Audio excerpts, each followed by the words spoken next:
En hoe gaan dit met julle vanmiddag? Julle kan my net lekker sien, ek het 'n black background, maar ek wys vir julle 'n klomp fotootjies van 'n paar karre. En obviously daar's my logo, maar dis irrelevant. Ek wil gou vir julle vra, ek het dit gevra gister of eergister.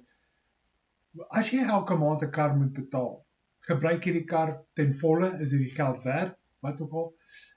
Want daar's 'n manier hoe ek dink ek wil kry dat die banke julle finansier per kilometer wat jy die kar voor gebruik.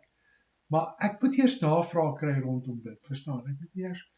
Ek moet iets hê om aan te werk, om te sê, weet jy wat, daar's 10 mense wat sê, weet jy wat, hulle sal 'n kar koop, maar hulle wil betaal per kilometer waarvoor hulle die kar gebruik. So ek wil daai terugvoer van julle af hê, want hulle gebruik dit heidaglik in Amerika reeds op sulke tipe platforms.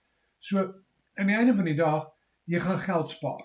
Verstaan? Ek het soos nou maar nie obviously na die kar kyk, daar's seker kriteria wat jy aan moet voldoen, maar dis my vraag. Wil julle so tipe ding hê?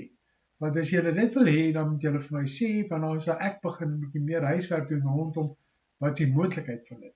Dis die idee wat ek het, maar julle terugvoer is belangrik. So ja.